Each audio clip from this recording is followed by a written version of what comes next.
ముఖ్యమంత్రి చంద్రబాబు నాయుడు కుటుంబ సంస్థ హెరిటేజ్ పేరు గొప్ప ఊరు దిబ్బ అన్నట్లుగా తయారైంది.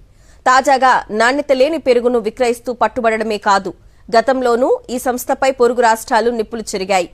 లాభాలే పరమావధిగా సాగుతున్న ఈ వ్యాపార సామ్రాజ్యంలో ప్రజల ఆరోగ్యానికి చోటు లేదా? వేల కోట్ల టర్నోవర్ సాధిస్తున్న హెరిటేజ్ నాణ్యత విషయంలో మాత్రం ఎందుకు పాతాళానికి పడిపోతోంది? గతంలో కేరళ, తమిళనాడు రాష్ట్రాలు ఈ పాలన ఎందుకు అడ్డుకున్నాయి? హెరిటేజ్ కల్తీ లీలలపై సాక్షి స్పెషల్ రిపోర్ట్. రాజకీయాల్లో విలువలు మాట్లాడే చంద్రబాబు నాయుడు తన సొంత వ్యాపారంలో మాత్రం నాణ్యతను గాలికి వదిలేశారు.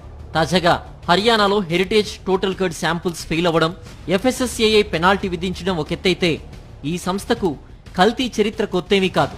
గతంలో కేరళ, తమిళనాడు రాష్ట్రాల్లో హెరిటేజ్ పాలు తీవ్ర వివాదాలకు దారితీశాయి.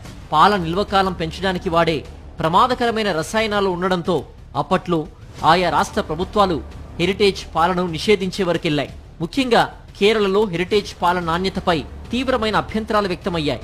పొరుగు రాష్ట్రాల్లో తిరస్కరణకు గురైన చరిత్ర ఉన్న చంద్రబాబు మాత్రం తన బ్రాండ్ ఇమేజ్ ను అడ్డం పెట్టుకుని వ్యాపారాన్ని విస్తరిస్తూనే ఉన్నారు. హెరిటేజ్ కేవలం పాలు, పెరుగుకే పరిమితం కాలేదు. ఐస్ క్రీంలు, నెయ్యి, పన్నీర్, చివరకు రెడీ టు ఈట్ పేరుతో తినుబండారాల వరకు వేల కోట్ల రూపాయల లావాదేవీలు నిర్వహిస్తోంది. ఏటా దాదాపుగా 3,000 కోట్లకు పైగా టర్నోవర్ సాధిస్తూ స్టాక్ మార్కెట్లో భారీగా లాభాలు గడిస్తున్న ఈ సంస్థ సామాన్యుడి ఆరోగ్యానికి మాత్రం సబ్ స్టాండర్డ్ ఉత్పత్తుల్ని అంటగడుతోంది.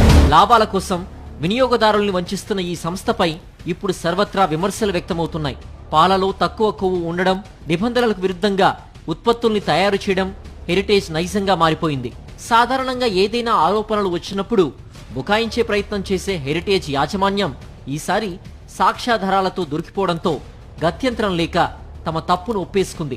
హర్యానా ఫుడ్ సేఫ్టీ అధికారులు సేకరించిన హెరిటేజ్ టోటల్ కర్డ్ శాంపుల్స్ లో ఉండాల్సిన దానికంటే తక్కువ పాలకొవ్వు ఉందని, అది నాణ్యత లేని సబ్ స్టాండర్డ్ ఉత్పత్తి అని అధికారులు తేల్చారు.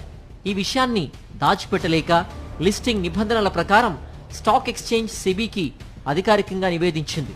అధికారుల విచారణలో తమ పెరుగు కల్తీ అని, నాణ్యత లేనిదని రుజువైనందున అడ్జుడికేటింగ్ ఆఫీసర్ విధించిన 1,00,000 రూపాయల జరిమానాను ఎటువంటి అభ్యంతరం లేకుండా చెల్లిస్తామని కంపెనీ స్వయంగా లేఖలో పేర్కొనడం గమనార్హం. అంటే తాము అమ్ముతున్న ఉత్పత్తులు నాణ్యత లేనివని సంస్థే అధికారికంగా సీల్ వేసినట్లయింది. తాజా పెనాల్టీ కేవలం మచ్చుతునక మాత్రమేనని, ఆ సంస్థ వ్యాపార లావాదేవీల వెనక ఉన్న ఇలాంటి కల్తీ లీలలపై లోతైన విచారణ జరపాలని బాధితులు డిమాండ్ చేస్తున్నారు.